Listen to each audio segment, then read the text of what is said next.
Siguro ginagatuon na ating anting. Ito ang ating anting goods. Basta-basta ba daw? Anong sayuran ninyong tanan, idakop ka mo sa salaod sa usurpation of authority. Nag-i-issue kininiya ni acting presiding judge, Judge Chua.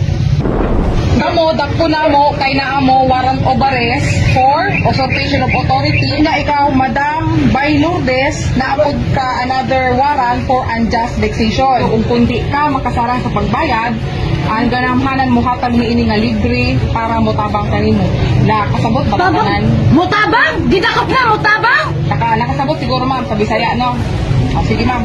Ayaw mo, abogado.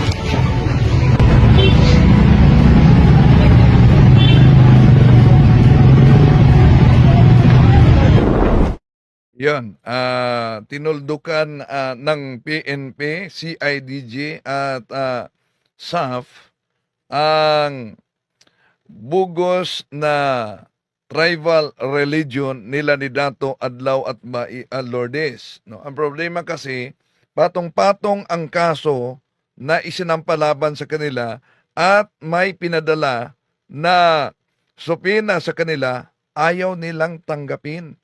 Di ba? Napakita na natin. So, malaking posibilidad na itong mga kasong ito, usurpation of authority, unjust vexation, ay may supina to.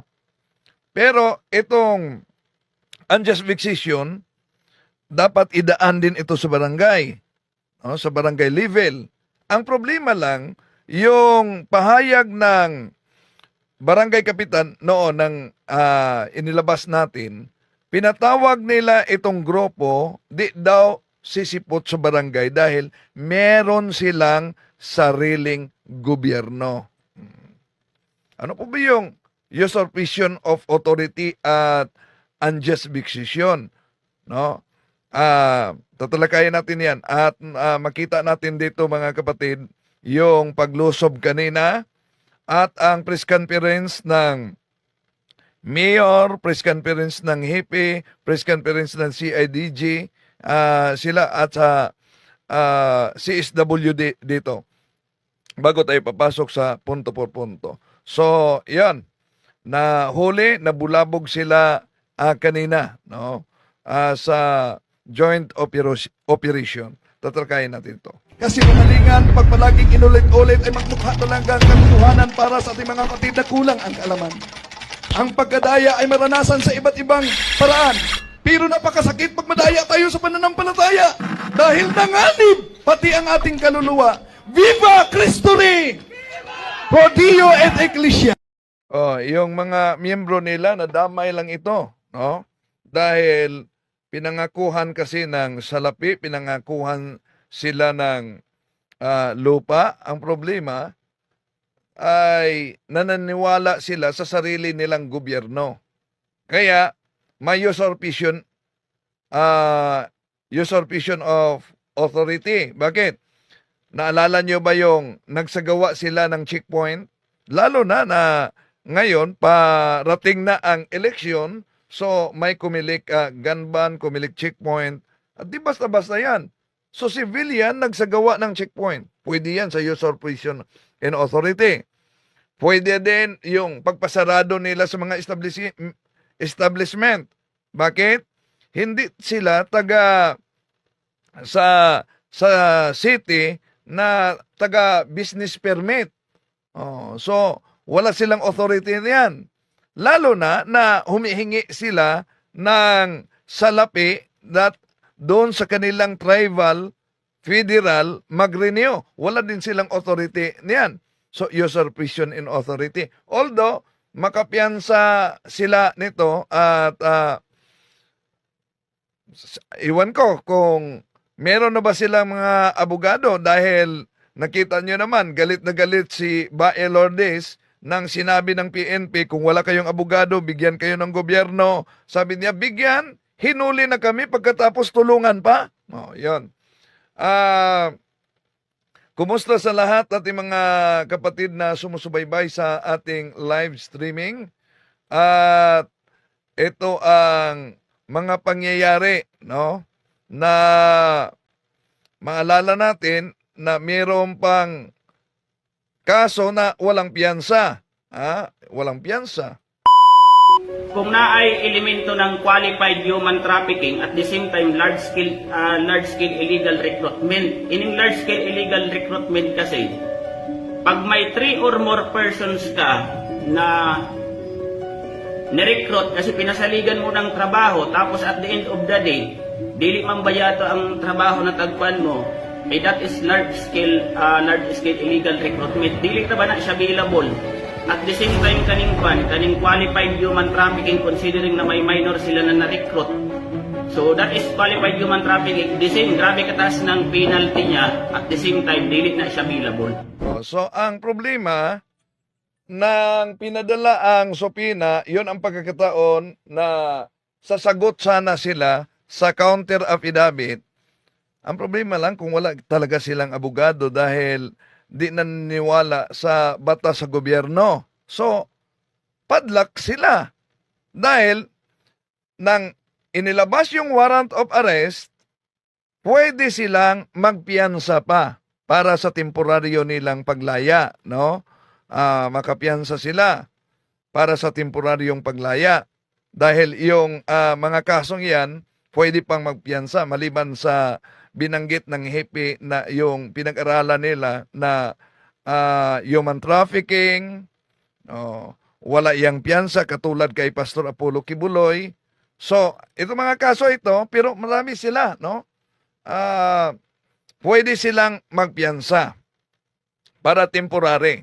At pagkatapos makapiyansa, kung meron silang abogado, pwede pa na ang abogado nila, marami pang mataas, mahaba pa ang takbo sa kasong ito. Dahil kung meron silang mga abogado, pwede na ang abogado ay, ang kanilang legal counsel ay mag-request to review sa DOJ. Ang problema lang sa DOJ, pag mag-request to review sa kaso, napakahaba, napakatagal maaksyonan. Siguro dahil sa patong-patong na mga kaso na sumiti sa kanila. Pero maliban basta wala pa ang arraignment, wala pa ang pretrial, so pwede na ang abogado nila ay pag-aralan niya, magsumiti siya sa korte na motion to quash. Ano yung quash? Parang kalabasa. Ang kalabasa, pag madurog, basura na yan. O kaya, motion to quash. Ano yung motion to quash? Pag may mga di nasunod sa pag-file ng kaso o may isa lang na elemento sa kaso na absent. Pwede yan. No? At mangyari na kung di man maaksyonan sa DOJ ang motion to review, ang motion to quash, pwedeng maaksyonan yan kung makita sa sa judge na may absent na element sa kaso. Pero ang problema, parang ayaw nila kahit na bigyan ng abogado kung wala silang pambayad, no? Galit na galit siya. Okay. So, ngayon, may nakuha pa sa kanila mga anting-anting at yung kanilang mga armas, yung mahabang itak at samurai. Ito ang anting-anting nila. Ito, meeting para sa ato. Ako ni Lods sa nilang mga kuwan. Siguro ginagatuon ni na ating-anting. Ito ang ating-anting Lods. Basta-basta ba daw? Tuog yun sila na dili ni Badutlan. Yung mga bala. Papa Jesus. Anghel. Bala. Sukibali. Parang yun ni panglaban yun ni siya. Basta. Nakarikuting na. So, puro mga doon sa jaguan, pang combatant, mga... Yan. para di matabla ng bala, no? Di matabla ng bala. So, sa operasyon kanina, nakita natin mga kapatid, ito ang raid na naganap sa operasyon mismo.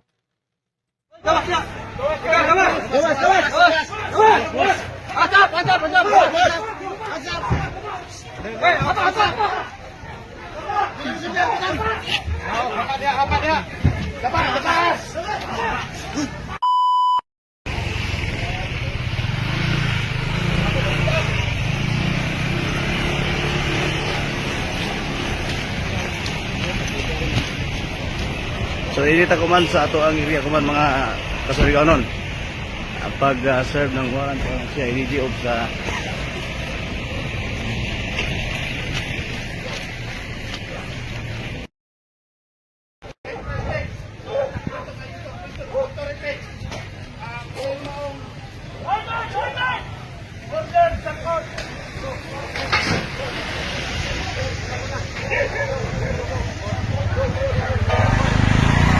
Sa likurang bahin, may mga nakapasok na din. Uy, gawas niya, gawas! Uy, gawas niya! Ayun. Ang operasyon ito kanina, mga kapatid. PNP SAF, PNP Surigao at CIDG.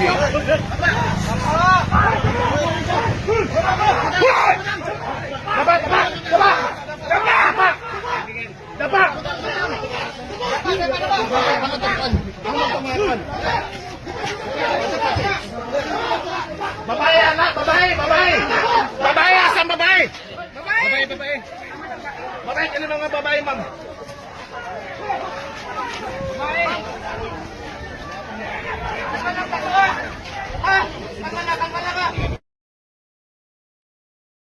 Yeah. Hey, babae!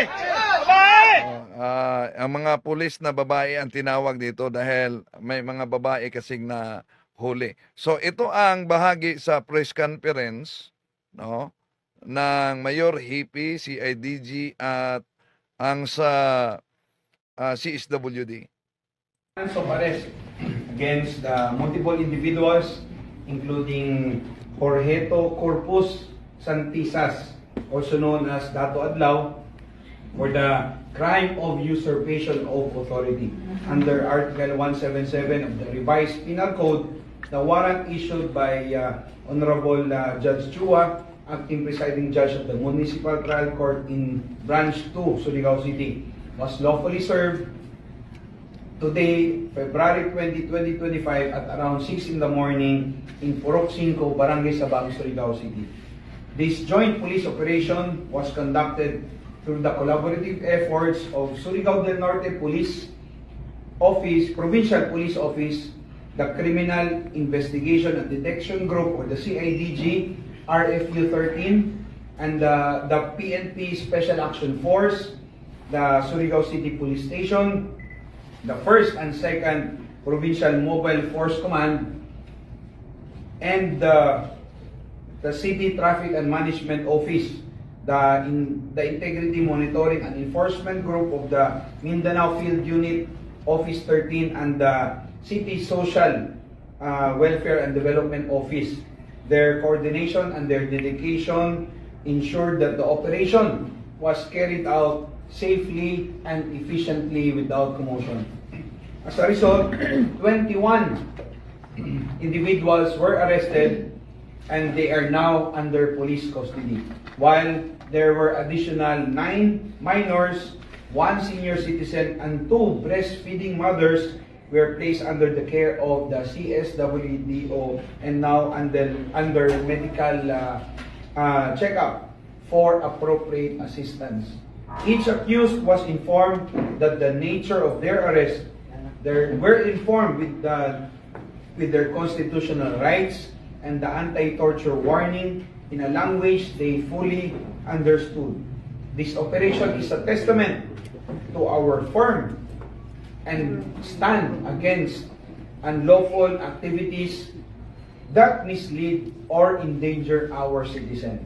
Surigao City will not tolerate any acts of deception, abuse of authority, or illegal activities that threaten public order and safety. We are committed for upholding justice, protecting our communities, and ensuring that the rule of law prevails.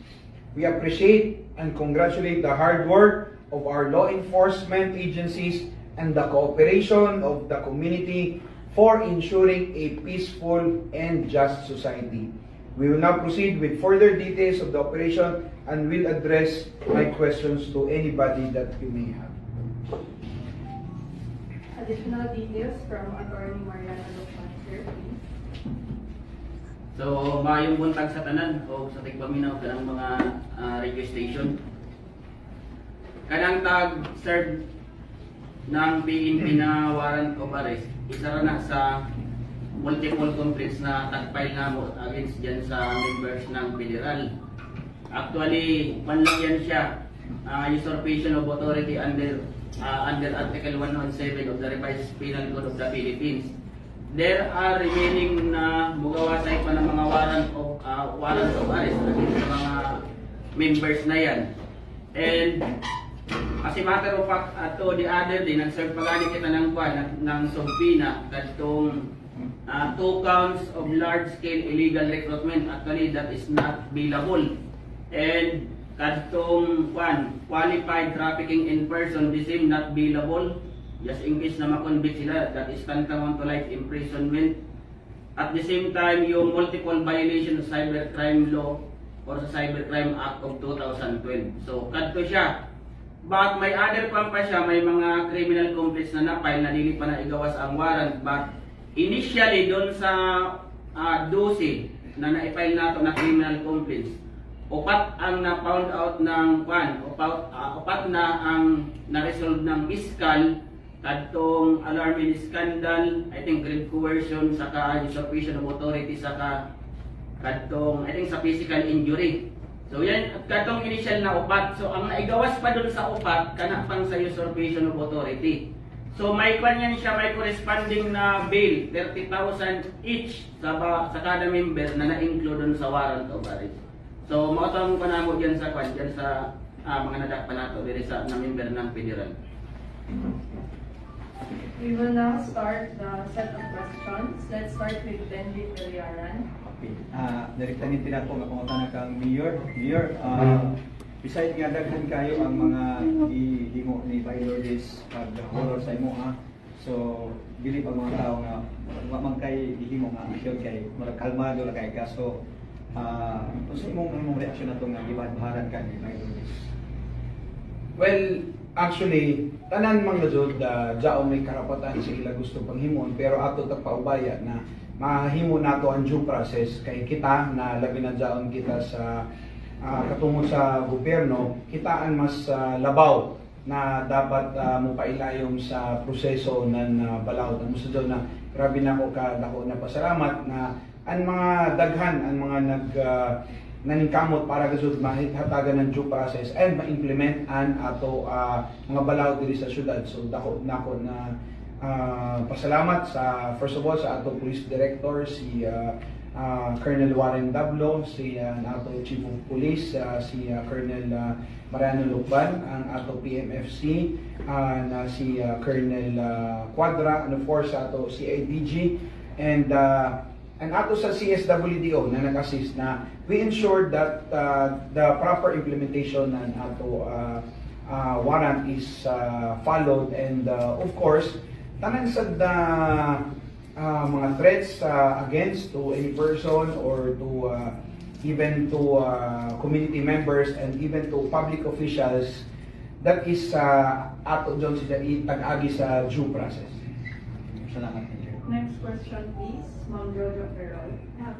Good morning sa tanan. Ari ko kan mga Lenny. Joy mga minors mo na nalagay pa pala. So kung may long tata na nagpaabot sa ila. Yes ma'am, actually, kay na kadrescue kita no, ng 9 ka minors lima sa ilang mga babaji and upat ang mga layaki, and of course at least breastfeeding mothers nila. So of course kay ina after nato the process ato anay tag-ensure na maglastar sila, tagpapamahaw nato, and kuman kasangkangan adto sila, tag-iba na nato mga social workers sa City Health Office for itong medical nila. And natig-coordinate sa atong City Health Officer na basta yung mga needs na tambay na nato mga bata para mahatag na nato sa ila. And after that, is ato sila temporary itong custody sa ato residential facility dito sa Alumar. And nahibawan na mo na ang mga kasagaran ng mga bata dito is from Surigao del Sur. Except atong tuyo na mga anak ni Bai Lourdes. So, makik-coordinate kami with the CSWO Dandag City kay of course ato determine kung job pa ila other relatives no na pwede nato hatagan na itong custody while ang ilang mga ginikain boundary no. But if in case gud na dili kita maka-establish na itong barangay no responsible na itong relative na pwede mo custody sa ila, for the meantime ato gud ana yung mga bata sa ato residential facility. Next question please, Sir Gerson. Okay, ako yung address sa ako ang mga hepe sa kapisan na ginagid ka nga sa Mayano ba o kang sa Quadra. Sir, sa pag-respond o kang sir bining buwan na baras, aduna ba yung resistance o misukul ba? Misulay misukul din at mga mitanaw? Ang may buntag sa tanan. Actually kanina may pag-kuha mo kanina. May mga nag-resist. Mga I think for pero we exercise due diligence sa among trabaho. Then kanina may nagkuha na siya ng sundan. Ang habib na tapos si warawara niya yung sundan ito. Tunay siya na sundan siya. Hindi siya kuha. Pero tungod kay gigamitan nato ng daghan na persa, and we really request the assistance ng PNP-SAP. Personally, being a former SAP trooper, I know the capacity of the capability of my former unit. Kaya we requested the presence of the assistance ng SAP. So, na-restrain nato, na-control nato. Actually, taon-taon nato sila na-control itong luha. And even yung babae na di ko sure sa pangalan niya yung naka-pink, nag-resist siya. But medyo trained man yung mga leading personnel nato sa PNP na even yung isa officer. That's why na-control nato. Paramount concern namo sa pag-implement o pag-serve ng warrant of arrest is ma-serve na to peacefully, even though we know na magre-resist sila. Knowing the attitude of the leader, si Lourdes, even the other followers. Yung duha na from Surigao del Sur, nag-resist siya. Pero even yung isa na sa gilid ng sa seaside, dugay na mo na take down tungkol kay nag-resist siya. Pero we use the necessary force para ma-restrain sila. And we are thankful na di na sila naisip pa sa within the limit na ano nato. And through careful planning, na-execute nato ang pag-implement sa warrant of arrest. For the information of everyone, taon-taon na naman siya plano, even yung pagkuhan sa area. We use technology sa pagkuhan nato and including human intelligence. Ginamitan natin din sila ng technology para makita natin yung compound nila. Kung maplano na to carefully how to execute the implementation or the serving of the warrant of arrest. We are sure na magawas magiging ang warrant of arrest sa ato ng ipang-file o ipang-file sa Surigao City Police Station na criminal complaints sa ilaha. So, careful planning and proper na actually nag-octro pa kami prior to implementation sa kasan. That will be all. Thank you. Next question please, Ma'am Sheila Reunion. Good morning. nahibawan naman nato ang aton sa senaryo sa nahitabo naman. Ako at ang pangutan ng mayor, kung sa kayo yung malimong epekto, inigahitabo ko man sa pag-aresto na sa pag-serve ng warrant, nato sa atong mga tinuod na mga tribo, local man or sa national. So actually, naghatag kita ng due respect because of what happened today. Naghatag kita ng due respect sa tinuod na mga indigenous peoples community. Kaya nag-angkon man sila na isa sila ka tribal group which they are not. Nag-angkon sila na dya ila katungdan or dya ila autoridad which they are not authorized to. And nag-angkon sila na isa sila ka gobyerno na dapat isa ra magadudan ato gobyerno. And amon saon manubag sila sa ato balaod. And isa sa inisad kibali na ipahibay nato sa tanan na kung dyan may galing grupo or mga nagbalaksad, dili nato ini i-tolerate, and we will always pursue the peace and to ensure the peace and order ng ato syudad sa nan ato mga komunidad. Next question please, Sir June Clerigo. Hi, salamat mga Robbie. Mayor, good morning. Congratulations sir sa successful implementation sa service ng order of arrest. Pumunta na lang po sa mga tinugyan natin sa kapulisan CIDG nga mga nagkustudiya sa katong mga untong nagkuha ni sir, mga ebidensya na nakuha so yun sa compound ng ikampuhan ni Lourdes Infante. Ang mga nakuha nato dito, no, katong ilang mga sundang, mga samurai, o mga katong ilang mga hagimat, no, habak, yung mga habak nila. So sa pagkakaroon, naka na sa atong kustudiya, ug siyempre dili lang ito mabalik sa ilaha. So katuro man ang atong nakuha ng mga kontrabando, no, dito sa ilang compound katong mga samurai ug mga sundang. So matulog ba sila samurai sir, mga hawak o kahoy? Tunay din siya, no, nga mga sundang ug samurai, no, sinaw siya, bakal siya o haip po siya, makasama niya. Next question please, Ma'am Jeneline Alvin. Thank you, Ma'am Ruby. Ang nako question kay Attorney Nukwan, kalabot din sa atong area, ano ba yung makitawid dito sa area, Attorney? Considering na area, nagkuhan siya ng violation sa Building Code of the Philippines, nasa LGU na ang kanyan on how to demolish the area, considering sabi ko na nag-issue na ang local government unit of Surigao City ng, I think naka-issue na sila until third notice about dun sa violation sa Building Code of the Philippines. So basically, pag dilit ka nag-comply dun sa requirements sa Building Code of the Philippines, actually, considered yan siya na nuisance na area.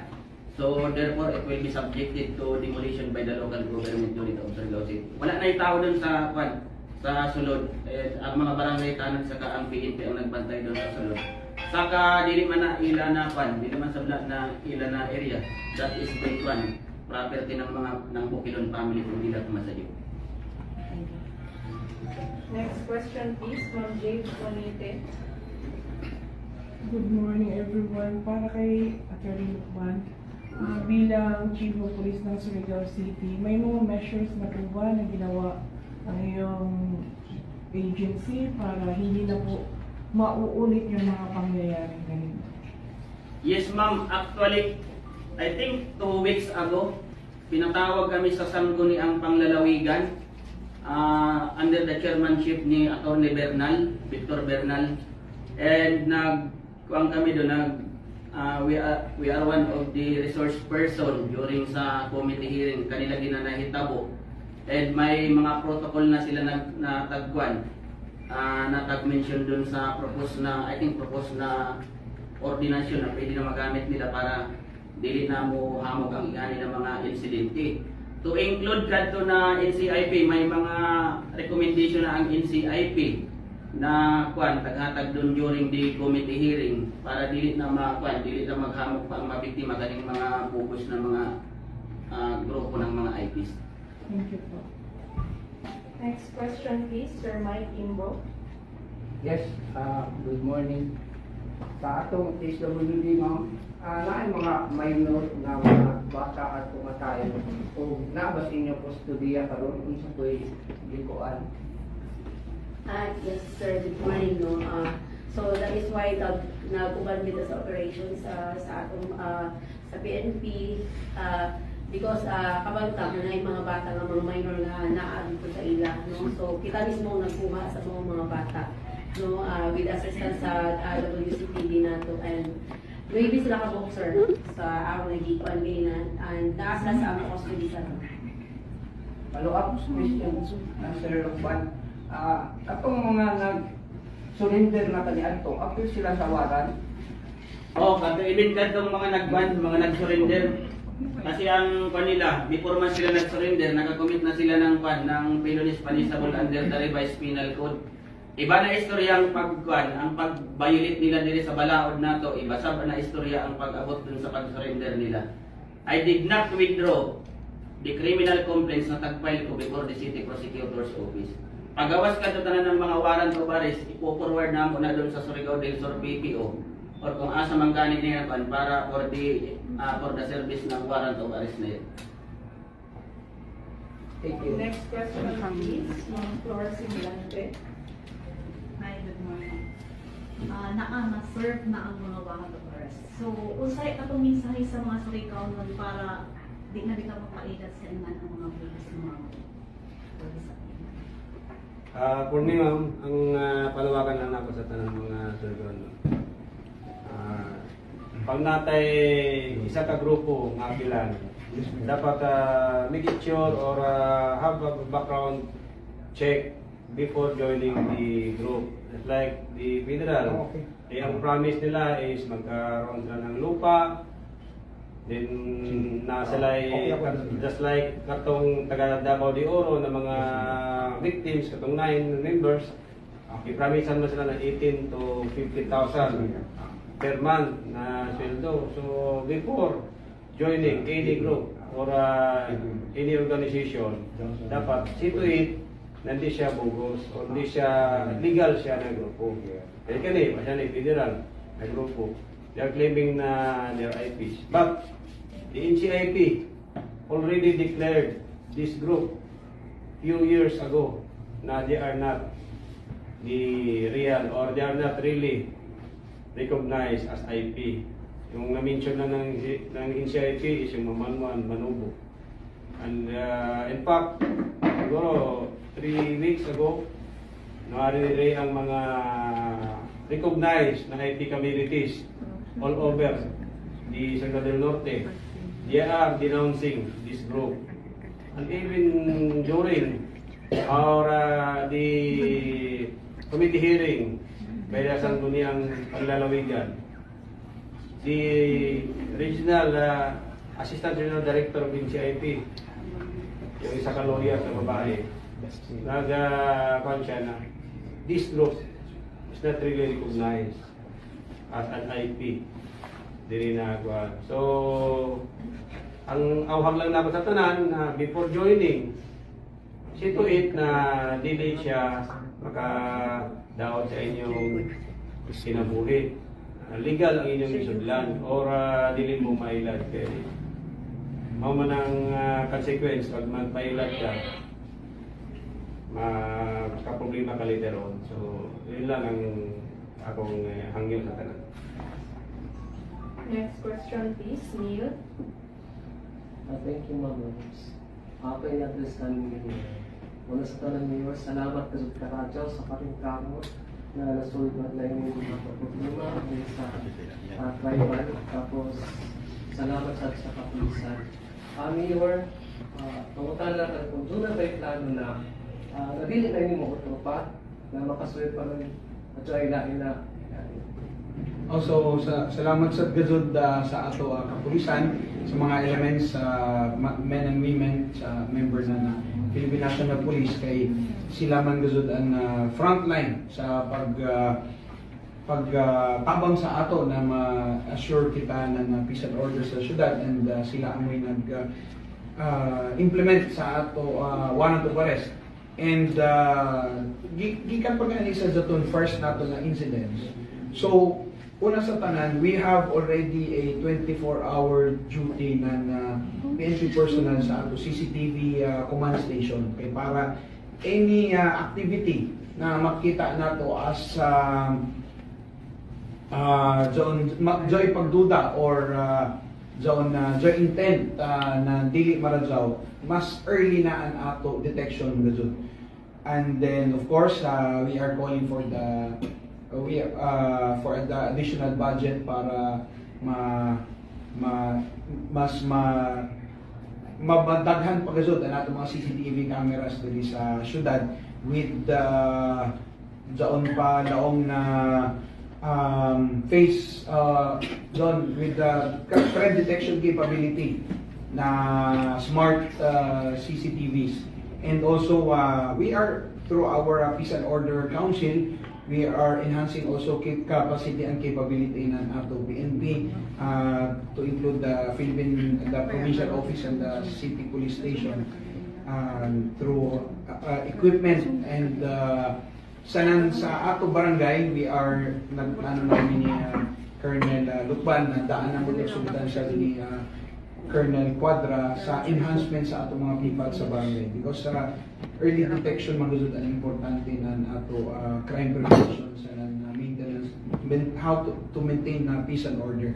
And of course, there are groups na ato sa tagbantayan na who are considered to be semi-fanatics that kay ato sa gasutang tanawan ang gulo na diya ay mga nagpaludyo na grupo kay uman na hatagan man ini sila ng suporta kay ikon mo tanawon diya ilang mga capacity ng 4-wheel vehicles, diya ilang capacity ng mga motor vehicles, diya ilang capacity to maintain ng ini na grupo even if waya na ilang means of income. So there is a possibility na there is probability na jaoy mga grupo or siguro individual na gusto mo influence mo gamit ng mga fanatic groups or even extremely religious groups para mag-destabilize ng syudad. Salamat niyo. Next question please, Sheila Salar. Thank you. Good afternoon and good morning everyone. Ako question na si kay Ma'am Lenny.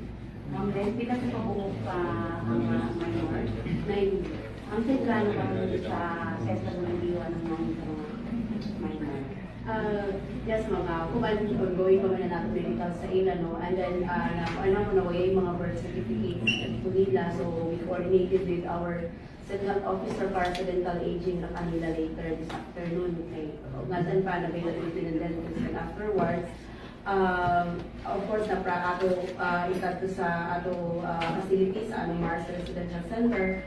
Of course, may mga counseling kita and psychological evaluation na hinuon para sa ating mga bata. And i-determine nato kung may ilan pa ba mga relatives na pwede maka-adiman sa ilan, no, para sila nakatagaan ng itong kinship care ng mga bata. But in the event na kunwaya, ano nyo doon anay sa atong facility ng mga bata.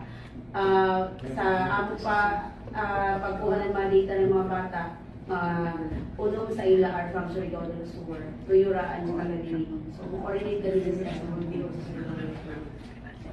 Love na ako kayo na sa iba. Yes, ma'am. Sorry, ka nang sabihin nyo nila na posible na yung mga tao na naghatag support nila kaya murang na unang-una pagkakaon. Kung sila mga trabaho sa kalusyam. Dapat nila lumapit dyan na mga individual or group na nag-support sila sa ibang tao or katugid na ibang mga na magamit.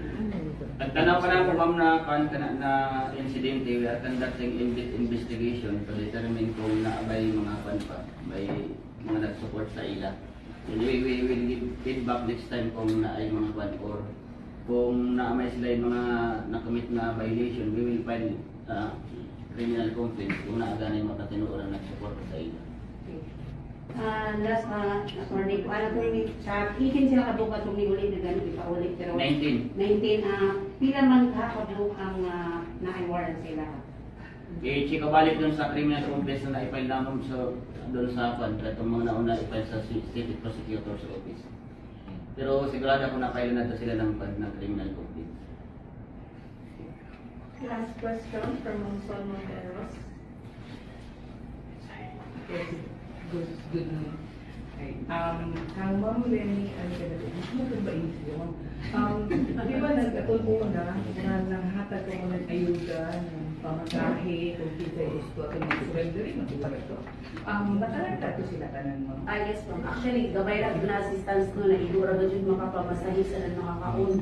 Ang mga nagkwenta ga jud namo na igura ga jud na makaabot sila sa ila destination na may pamasahe and may kaon. And nagkuala sad kami ato ma'am, nag-coordinate kami sa Bukayo and sa CSWDO ng Surigao del Sur, turn over namo ito sa ila para isa na sila ma-receive dito and ma-monitor sa kanila. Ako, ma'am. Ato na yun. Alam na nag-surrender. Yes, ma'am. So, ano ba nabigyan mo? Ari ako kay Colonel Tuban. Colonel, doon yung nakagawas na yan pa ka mo mag-kuanan warrant, may nakapanaw, kung may idyo at tugan. Ano mo di ba sa mga ba? Doon yung nakaskakubak. Alas na naman ma'am, doon na atong na-appeal before sa mga insidente, nakuha man nato ang mga pangalan. Mga gani yan, dili na gusto magawas. Even kadtong nakuha man gud tanan ang mga pangalan. Ano ang reason? Kasi kadtong mga nag-surrender, nag-squill man gud, tagpang sulti man tanan kung sa itong nasa ilayon. That is why kadtong mga identity na nakuha, awar gani kami kung pila ang nabilin doon sa sulod.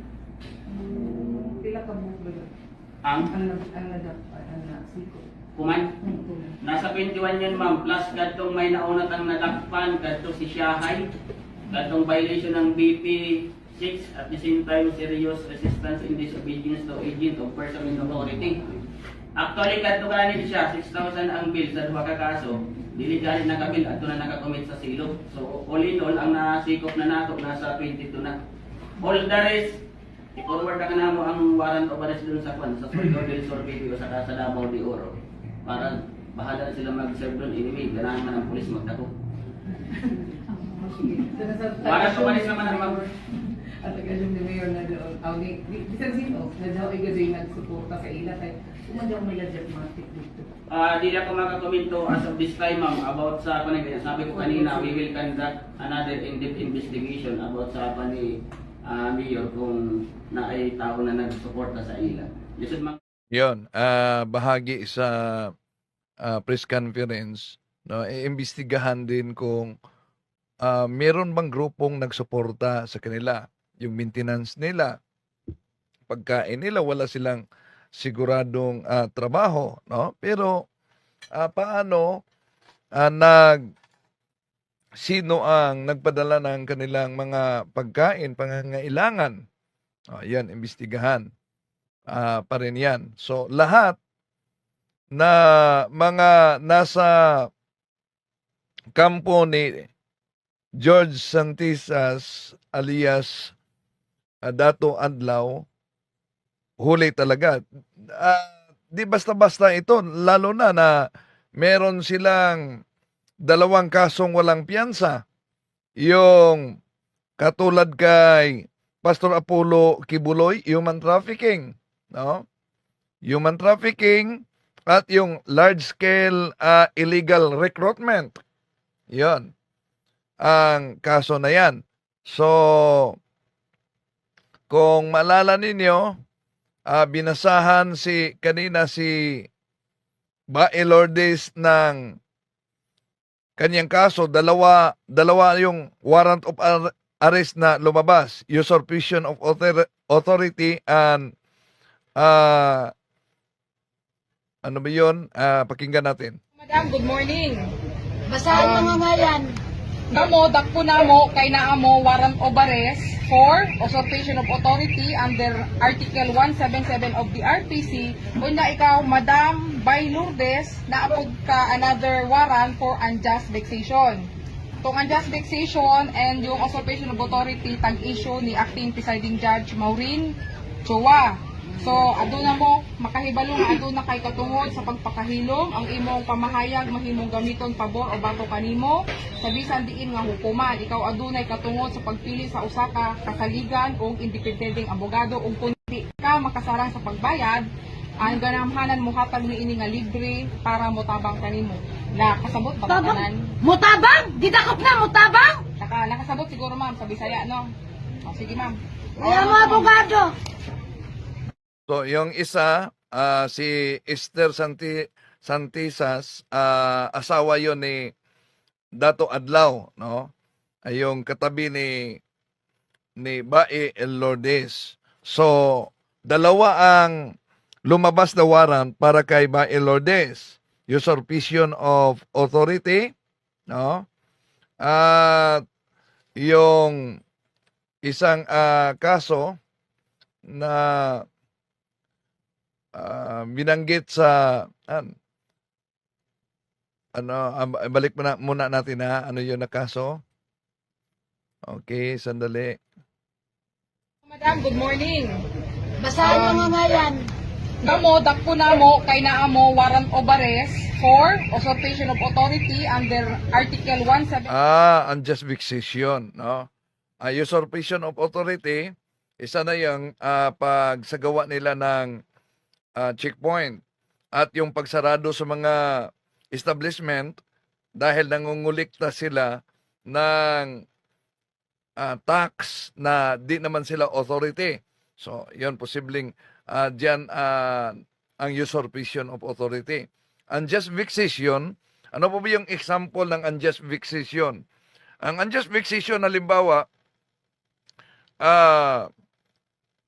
sa barangay, merong inilabas na resolusyon sa barangay at nagiging ng batas sa barangay na bawal mag-videoke sa alas 10 ng gabi. No, bawal. Pagkatapos yung kapitbahay mo, palaging nag-videoke, lagbas na ng alas 10 hanggang alas 11 o alas 12, pwede silang masampahan ng unjust vexation. So, naging problema sa mga kapitbahay, kaya isa na si Bae Lourdes, no? Meron siyang unjust vexation. Sa usurpation of authority, 30,000 piyansa bawat isa. So, may mga kasamang 21 na nahuli. So, 30,000 bawat isa. Ang problema, kaya di ito biro ang hinaharap nila na mga kaso. Kailangan talaga meron silang abogado. No? Bakit? Dahil meron silang human trafficking. Wala iyang piyansa. Human trafficking. Yung large-scale illegal recruitment, wala din yung piyansa. Di pa nakalabas ang warrant of arrest dyan. Iwan natin kung yung inilabas na subpoena kahapon, ito ba'y dahil inayawan nila, di nila tinanggap yung subpoena, no? Para mag-counter affidavit, yun po ba'y may kaugnayan na sa human trafficking o di natin sure dahil di nila tinanggap o yung kaso na large-scale illegal recruitment.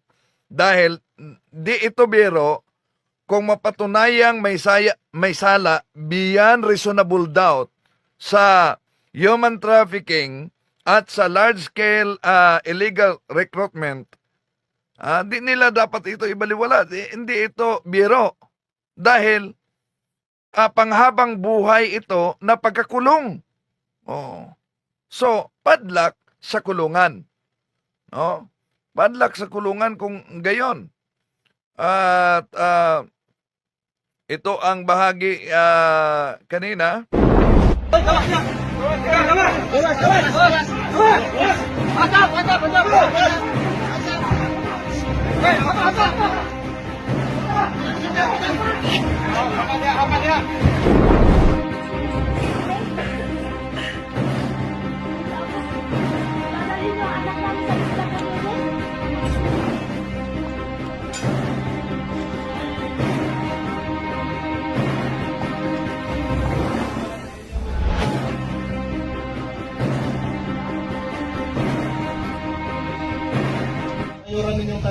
Idakop ka mo sa salaod sa usurpation of authority. Nag-i-issue kini ni acting presiding judge Judge Chua. So kamong tanan aduna mo'y katungod sa pagpakahilom, aduna mo'y katungod na muhanap ug galingon ninyong abogado, ug aduna sa mo'y katungod nga kung wala mo dili mo maka-afford sa usa ka abogado, ang gobyerno mo'y muhatag diha kaninyo. Nasabtan ka ninyo ang tanan ninyong mga katungod. Opo, nasabtan ka ninyo. Inyo kini mga katungod. Kawawa talaga yung mga nadala nila, no? Damay sa kaso at nakonpiska itong mga anting-anting, agimat at Naawa ninyo. Si Dato Adlaw napadlakan na. Napasakaan na gid siya kaso.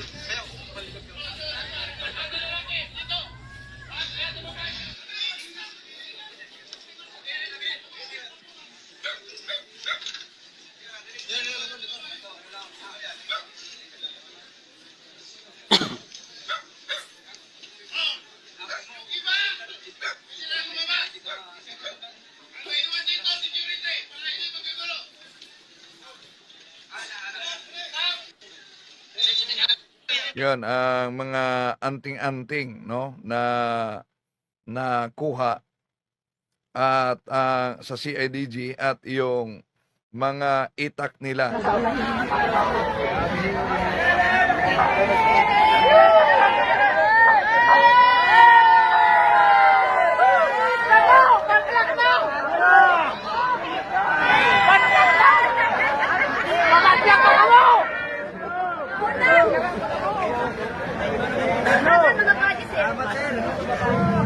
Tuwang-tuwa ang mga tao na nahuli sila si Dato at Bai, ano?